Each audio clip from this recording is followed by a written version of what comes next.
Aqui ao meu lado, o senador Rogério Marinho, obrigada pela entrevista. O senador acompanha todas as investigações da CPMI e do INSS e agora a gente vai falar com ele sobre o assunto. Senador, essa semana duas entrevistas foram canceladas por causa de atestados médicos.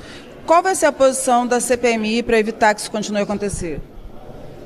Olha, o papel da CPI é votar as convocações ou os convites e a partir dessas votações estabelecer um cronograma para que esses depoentes tenham oportunidade de nos ajudar, né, a esclarecer o que de fato ocorreu no âmbito do INSS. Eu acredito que em muitos casos, principalmente aqueles que têm culpa no cartório, que têm dificuldade de se explicar, eles vão buscar alternativas para não estarem aqui na CPMI, ou através de habeas corpus junto ao judiciário, através de atestados. E o papel da CPMI é continuar tentando trazer aqueles que de fato podem nos ajudar nas investigações. O número de sigilos quebrados, depoimentos que já foram colhidos aqui, né, as ligações que foram feitas e o próprio resultado da CPMI, né, com as investigações em curso, com as prisões já efetuadas, né, com os recursos que foram tomados, né, pelo governo, pelo judiciário, mas principalmente com a cessação, com o fim em definitivo desses descontos associativos, né, e a devolução aos prejudicados, já mostra que essa CPMI ela é exitosa, ela é vitoriosa. E nós temos aí pelo menos mais 30 e poucos dias, né, vamos lutar pela prorrogação, mas mesmo que ela não ocorra nesse espaço de tempo, já será possível se fazer um relatório substancioso, né, indiciando pessoas, apontando caminhos e, sobretudo, propondo mecanismos de resolução e de controle para que problemas como esse, né, pelo menos naquilo que nós descortinamos, não possam mais acontecer no âmbito da Previdência Social. Senador, em relação às investigações no caso do Banco Master, o que a gente pode esperar do grupo de trabalho que está sendo formado, de todos os dados que estão saindo agora, né, que eles conseguiram quebrar os dados do Vorcaro? O que a gente pode esperar do que vem por aí?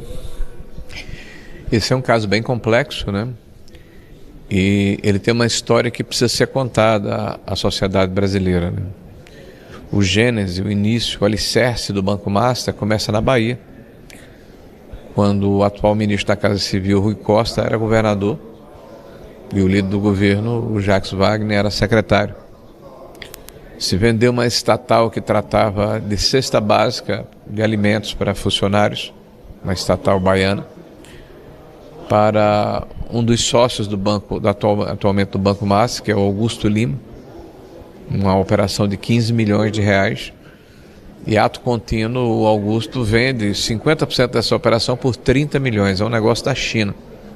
Manteve 50% do controle da operação e o governo do estado da Bahia tornou essa operação um negócio, um toque de Midas, uma mina de ouro, porque transformou alimentos em consignado, inclusive com a possibilidade de que todo o conjunto de servidores baianos, né, pudesse ingressar nesse sistema.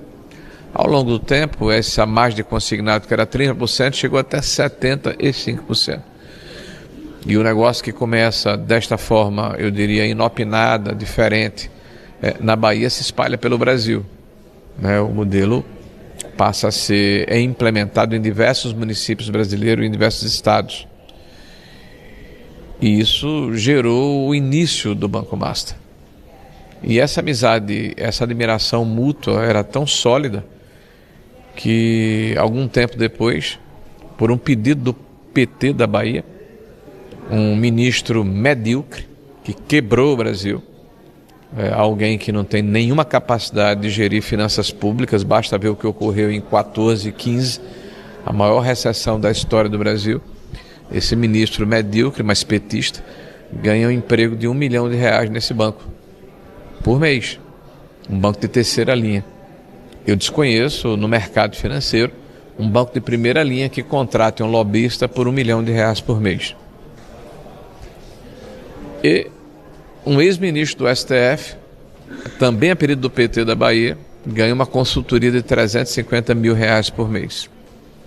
Mais adiante, nós flagramos o presidente da República, o senhor Lula, reunido com o diretor de políticas monetárias do Banco Central, ou seja, uma área que não tem nenhuma afinidade com a ação dos bancos, né, que trata justamente da questão de juros, de câmbio, de inflação.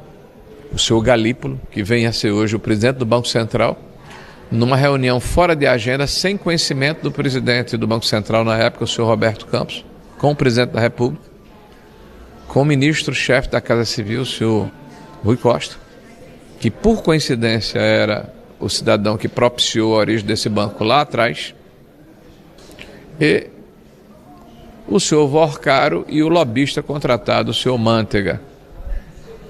Então muita coisa precisa ser explicada, muita coisa precisa ser esclarecida, essa relação incestuosa, promíscua, no mínimo curiosa, né, do governo do PT com o Banco Master. E o mais engraçado, né, os discursos que nós estamos assistindo agora do Lula, dizendo que nunca antes na história do país, me parece assim uma espécie de bordão, um banco foi liquidado ou investigado. Ele tem uma amnésia, uma memória seletiva extraordinária.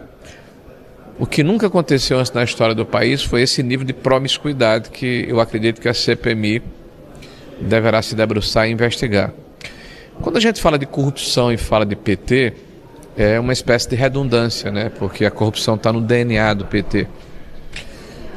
Existem episódios que precisam ser relembrados sempre.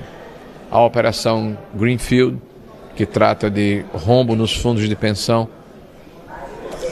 O Petrolão, que transformou a Petrobras na empresa mais endividada do país e que resultou em dezenas de delações e de devolução de bilhões de reais fruto da corrupção e do aparelhamento da máquina pública. Mais atrás um pouco, né, o Mensalão, quando o então ministro da Casa Civil, José Disseu, né, comprava o apoio de deputados e senadores com a mesada mensal. E o que nós estamos assistindo agora é uma repetição desse filme ruim, com os mesmos personagens, com os mesmos métodos e com o resultado que nós já conhecemos. E infelizmente quem perde com isso é o Brasil e os brasileiros. Então o parlamento precisa fazer a sua parte. Viscerar esse problema, trazer luz sobre esse problema, como fizemos aqui na CPMI do INSS ao longo dos últimos 6 meses. Eu tenho dito que a narrativa que o PT pretende plantar no coração e na cabeça dos brasileiros é tão inverossímil, tão esquisita, de que um presidente da República como o Bolsonaro montou uma máquina de corrupção dentro da Previdência para roubar aposentados e entregar a sindicatos de esquerda, né? Que eu só posso admirar a disciplina, né? A maneira organizada como eles se revezam aqui na CPMI para repetir as mesmas mentiras, né? Não com convicção, mas eu diria assim com um sentimento de urgência para poderem, de alguma forma, desviar a atenção do que está por vir e já aconteceu. A prisão da estrutura que foi colocada dentro do INSS pelo Partido dos Trabalhadores, o fim do roubo aos aposentados e o desmonte dessa máquina perversa que foi criada ao longo do tempo para assaltar os trabalhadores em nome de um projeto que nunca foi um projeto de país nem de Estado. É um projeto de perpetuação de um partido no poder, custe o que custar, mesmo que isso signifique estourar contas públicas e destruir o país. Tá ótimo, senador. Muito obrigada. Nós continuamos aqui. Daqui a pouquinho a gente volta com mais informações.